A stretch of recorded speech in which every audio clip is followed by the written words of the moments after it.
William Morrow and HarperAudio present A Blizzard of Polar Bears, a novel of suspense, by Alice Henderson, performed by Eva Kaminsky.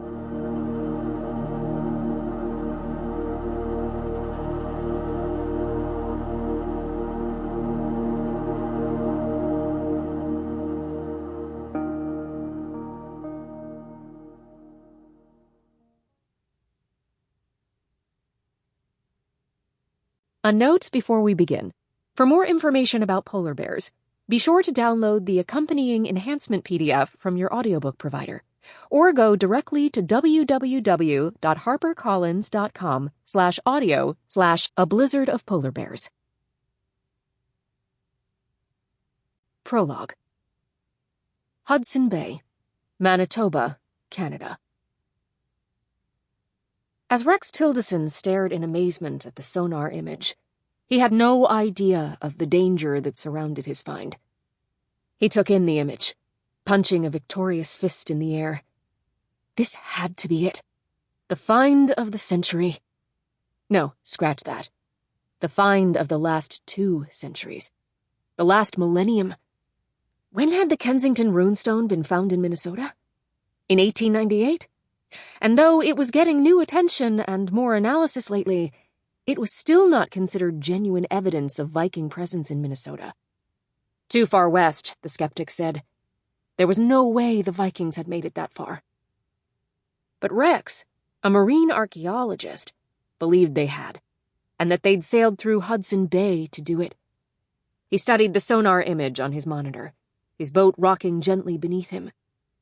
The shape of the wreck on his screen was the exact dimensions of a Viking longboat, and there were no other historical wrecks in this area. This had to be it. Finally.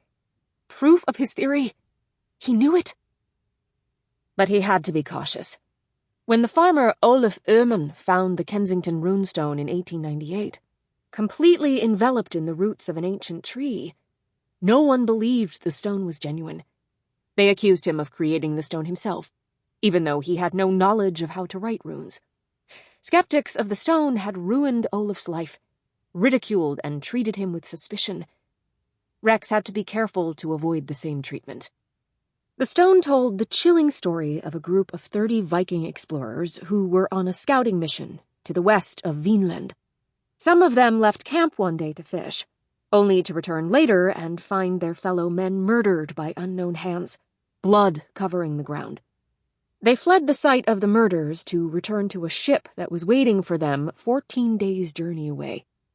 A date inscribed on the side of the runestone read 1362, a timing that fit in well with a 1355 mission ordered by King Magnus to contact and re-Christianize the Western Viking settlements in the New World. But skeptics dismissed the stone as a hoax. They pointed to rare runes and claimed they hadn't been in use in the 1360s, even though documents had now surfaced that clearly showed they had been. Current dating methods confirmed that the granite crystals inside the etched runes had been weathering for hundreds of years, a far longer period of time than if Öhman had created the stone. Still, even now, most Viking scholars clung to the old dismissive views on the stone, not looking into the new findings. Over the years, Viking swords, adzes, and axes had been found scattered throughout eastern North America.